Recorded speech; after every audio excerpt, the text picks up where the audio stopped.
পুরো মধ্যপ্রাচ্য জুড়ে বাজছে তৃতীয় বিশ্বযুদ্ধের দামামা। আর এরই মধ্যেই আমাদের হাতে এসে পৌঁছেছে গুরুত্বপূর্ণ আন্তর্জাতিক সংবাদ। শুরুতেই শিরোনাম, লেবাননে আবার ইসরায়েলের হামলা, গাজায়ও হামলা জোরদার, হুমকির মুখে যুদ্ধবিরতি। পরেই জানাবো, ইরানের সঙ্গে আলোচনা ও চুক্তি চাইলে পশ্চিমাদের আচরণে পরিবর্তন আনতে হবে বলে হুঁশিয়ারি। এদিকে ইসরায়েলি হামলার বিরুদ্ধে রুখে দাঁড়ান এরদোয়ানের আহ্বান, ঐক্য প্রতিষ্ঠার উপর গুরুত্ব আরোপ। জানাবো, গাজা ও লেবাননের সমর্থনে ইয়েমেনের লাখ লাখ মানুষের মিছিল। সর্বশেষ জানাবো, গাজাকে হিরোশিমা ও নাগাসাকির সঙ্গে তুলনা করলেন ব্রিটিশ চিকিৎসক। এতক্ষণ শুনছিলেন সংবাদ শিরোনাম, এবারে বিস্তারিত। তবে তার আগে প্রতিদিনের আপডেট আন্তর্জাতিক সংবাদ সবার আগে পেতে ভিডিওটিতে একটি লাইক দিয়ে চ্যানেলটি সাবস্ক্রাইব করার অনুরোধ রইল। লেবাননে আবারও ইসরায়েলের হামলা, গাজায়ও হামলা জোরদার, হুমকির মুখে যুদ্ধবিরতি। ইহুদিবাদী ইসরায়েলের বর্বর সামরিক বাহিনী যুদ্ধবিরতি লঙ্ঘন করে দক্ষিণ লেবাননে হামলা চালিয়েছে। এছাড়া অবরুদ্ধ গাজা উপত্যকায় দখলদার সেনারা বিমান হামলা জোরদার করেছে। এতে যুদ্ধবিরতি মারাত্মকভাবে হুমকির মুখে পড়েছে। সামাজিক মাধ্যম এক্স পেজে দেওয়া এক পোস্টে লেবাননের সামরিক বাহিনী জানিয়েছে, দখলদার ইসরায়েলি বাহিনী যুদ্ধবিরতি কার্যকর হওয়ার কিছুক্ষণ পরই কয়েকবার চুক্তি লঙ্ঘন করে হামলা চালিয়েছে। ওই পোস্টে বলা হয়েছে, লেবাননের ভূখণ্ডে ইহুদিবাদী ইসরায়েল বিমান হামলার পাশাপাশি অন্যান্য অস্ত্রের সাহায্যেও হামলা চালিয়েছে।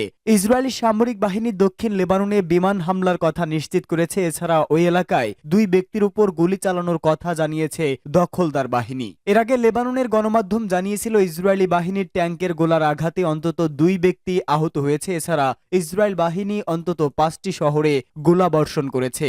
পাশাপাশি দক্ষিণ লেবাননে বহু কৃষিক্ষেত ক্ষতিগ্রস্ত হয়েছে। লেবাননের হিজবুল্লাহ প্রতিরোধ আন্দোলনের সাথে 14 মাস ধরে প্রচণ্ড লড়াইয়ে মারাত্মক ক্ষয়ক্ষতির মুখে ইহুদিবাদী ইসরায়েল যুদ্ধবিরতি চুক্তি করতে বাধ্য হয়। গত বুধবার ভোর থেকে এই যুদ্ধবিরতি কার্যকর হয় এবং 60 দিন তা বলবৎ থাকবে। আশা করা হচ্ছে এর মধ্য দিয়ে একটি স্থায়ী যুদ্ধবিরতিতে পৌঁছানো সম্ভব হবে।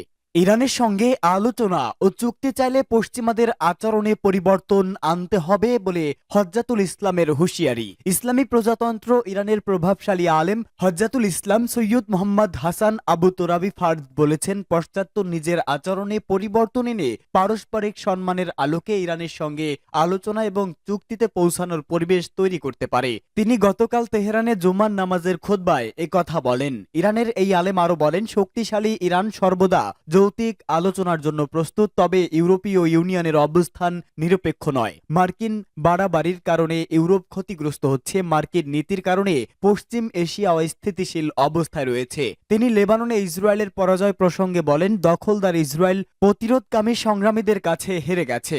ইহুদিরা লেবাননে তাদের কোনো লক্ষ্য অর্জন করতে পারেনি, কিন্তু যুদ্ধবিরতি মেনে নিতে বাধ্য হয়েছে। ইসলামী ইরান লেবাননের মহান জাতির সাথে থাকতে পেরে গর্বিত বলে মন্তব্য করেছেন আবু তোরাবি ফার্দ। ইসলামী প্রজাতন্ত্র ইরানের নৌবাহিনী দিবস উপলক্ষে গতকাল তেহরানের জুমার নামাজের খতিব বলেন, নৌবাহিনী ইসলামী প্রজাতন্ত্র ইরানের প্রতিরক্ষার অন্যতম স্তম্ভ। এই বাহিনী আঞ্চলিক জলসীমার বাইরেও সাগর মহাসাগরে ইসলামী প্রজাতন্ত্র ইরানের শক্তি সামর্থ্যের প্রমাণ দিয়েছে। ইসরায়েলি হামলার বিরুদ্ধে রুখে দাঁড়ান এরদোয়ানের আহ্বান। তুরস্কের প্রেসিডেন্ট রজব তাইব এরদোয়ান ফিলিস্তিনের অবরুদ্ধ গাজা উপত্যকার উপর ইহুদিবাদী ইসরায়েলের বর্বর হামলার বিরুদ্ধে রুখে দাঁড়াতে মুসলিম বিশ্বের প্রতি আহ্বান জানিয়েছে। তুরস্কের ইস্তাম্বুল শহরে অনুষ্ঠিত গাজার ভবিষ্যৎ বিষয়ক আন্তর্জাতিক মানবিক সম্মেলনে পাঠানো এক ভিডিও বার্তায় তিনি এই আহ্বান জানান। ভিডিও বার্তায় এরদোয়ান গাজা উপত্যকায় ইহুদিবাদী ইসরায়েলের হত্যাকাণ্ডের জবাবে মুসলিম দেশগুলোর ঐক্যবদ্ধ ও যৌথ পদক্ষেপের উপর গুরুত্ব আরোপ করেন। প্রেসিডেন্ট এরদোয়ান বলেন, প্রায় 50,000 ফিলিস্তিনি ভাই বোন গাজা উপত্যকায় শাহাদাত বরণ করেছে, যার বেশিরভাগই শিশু ও নারী। এছাড়া ফিলিস্তিনের বেসামরিক জনগণকে লক্ষ্য করে চালানো ইহুদিবাদী ইসরায়েলের সরাসরি বিমান হামলায় 1 লাখের বেশি মানুষ আহত হয়েছে। অন্যদিকে লেবাননে ইসরায়েলের হামলায় 3,500 মানুষ শহীদ হয়েছেন। ইসরায়েলের হামলায় উপাসনালয়, স্কুল, হাসপাতাল এবং সব ধরনের বেসামরিক অবকাঠামো ধ্বংস হয়েছে। ইসরায়েলের এই হামলার মুখে ফিলিস্তিনি ভাই বোনদের জন্য পূর্ণাঙ্গ সংহতি নিয়ে তুরস্ক তাদের পাশে রয়েছে। তুর্কি প্রেসিডেন্ট বলেন, গত 1 বছরের বেশি সময়ে তুরস্ক ফিলিস্তিনি জনগণের প্রতি সমর্থন জানিয়ে 86,000 টন সহযোগিতা ত্রাণ দিয়েছে এবং যেসব দেশ ফিলিস্তিনকে সবচেয়ে বেশি সহযোগিতা করেছে তাদের মধ্যে তুরস্ক অন্যতম। গাজা ও লেবাননের সমর্থনে ইয়েমেনের লাখ লাখ মানুষের মিছিল। ইয়েমেনের লাখ লাখ মানুষ আজ দখলদার ইসরায়েল ও আমেরিকার বিরুদ্ধে বিক্ষোভ করেছে। দেশটির সাদা প্রদেশের অন্তত 29টি স্কয়ারে বিক্ষোভের আয়োজন করা হয়। সবচেয়ে বড় বিক্ষোভ সমাবেশ হয়েছে সাদা শহরের পশ্চিমের একটি বিশাল ময়দানে। শহরের বিভিন্ন প্রান্ত থেকে লাখ লাখ মানুষ সেখানে উপস্থিত হয়েছেন। আজকের সমাবেশে অংশগ্রহণকারীরা স্পষ্ট ভাষায় বলেছেন তারা গাজার সঙ্গে রয়েছেন। বিজয় অর্জিত না হওয়া পর্যন্ত তারা গাজাকে সমর্থন দিয়ে যাবেন। একই সঙ্গে তারা লেবাননের বিজয়কে অভিনন্দন জানিয়েছেন। তারা বলেছেন শহীদদের রক্তের বিজয় নিশ্চিত করবে। এ সময় বিক্ষোভকারীরা সমস্বরে ইসরায়েল ও আমেরিকার বিরুদ্ধে বিভিন্ন স্লোগান দেন। ইয়েমেনের জনগণ প্রথম থেকে গাজার প্রতি সমর্থন দিয়ে আসছে। দেশটির সেনাবাহিনীও এ পর্যন্ত গাজা ও লেবাননের প্রতি সমর্থন জানিয়ে দখলদার ইসরায়েল ও তার মিত্রদের বিরুদ্ধে বহু অভিযান পরিচালনা করেছে। ইয়েমেন থেকে ছোড়া বহু ক্ষেপণাস্ত্র ও ড্রোন ইসরায়েলের ভেতরে আঘাত এনেছে।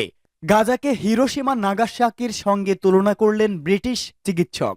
কিছুদিন আগে গাজার নাসের হাসপাতাল পরিদর্শন করেছে অবসরপ্রাপ্ত British surgeon doctor Nizam Mahmud. এরপর তিনি স্বচক্ষে গাজায় কি দেখেছেন তা যুক্তরাজ্যের আন্তর্জাতিক ডেভেলপমেন্ট কমিটির কাছে তুলে ধরেন তিনি। অধিকৃত গাজাকে তিনি জাপানের হিরোশিমা ও নাগাসাকির সঙ্গে তুলনা করেছেন। সম্প্রতি আল জাজিরা মিডিয়া নেটওয়ার্কের এজে প্লাস ওই সার্জনের বক্তব্য প্রচার করে। বক্তব্যকালে তাকে বেশ বিস্ময় দেখা গেছে। চারদিকে ধ্বংস, যতদূর চোখ যায় মাইলের পর মাইল মাটির সঙ্গে মিশে গেছে ভবন, কিছুই জন্মাচ্ছে না, কোনো মানুষ নেই, এদিকে সেদিকে কিছু লুটেরা ছাড়া আর কিছুই নেই। গাজায় থাকাকালে ক্ষণে ক্ষণে ড্রোনের শব্দ ভেসে আসায় মমতা মানসিকভাবে ক্ষতিগ্রস্ত হয়েছেন বলেও জানান। তিনি বলেন এটা বিপদের প্রতিনিধিত্ব করে, সব সময় বিপদ ছিল সেখানে। এছাড়া আর যে শব্দ ভেসে আসতো তা ছিল বোমা। 1 মাস আমি সেখানে ছিলাম, প্রতি 1 বা 2 ঘন্টা পর পর সেখানে বোমার বিস্ফোরণ শুনতাম। এমনকি মেডিকেল সামগ্রী গাজার ভেতর নিয়ে যেতে দেওয়া হয়নি তাদের, সীমান্তেই সেগুলো পড়েছিল। ডাক্তার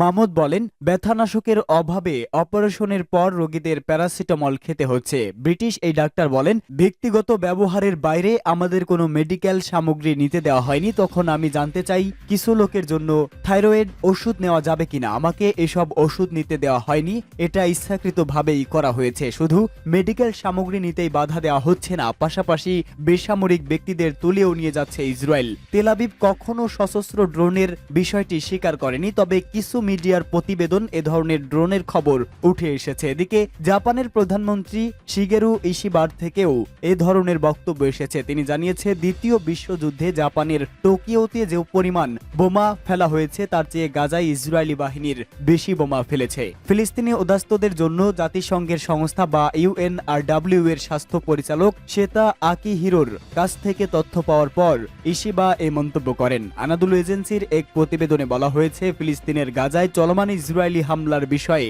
নিন্দা করেছেন জাপানের প্রধানমন্ত্রী শিগেরু ইশিবা। তিনি অবরুদ্ধ উপত্যকাটির বর্তমান পরিস্থিতির জন্য দুঃখ প্রকাশ করেন এবং এটিকে হৃদয় বিদারক বলে অভিহিত করেছেন। প্রধানমন্ত্রী বলেন এটি হৃদয় বিদারক যে দ্বিতীয় বিশ্বযুদ্ধের সময় টোকিওতে মার্কিন বিমান হামলার তুলনায় গাজায় বহুগুণ বেশি বোমা ফেলা হচ্ছে।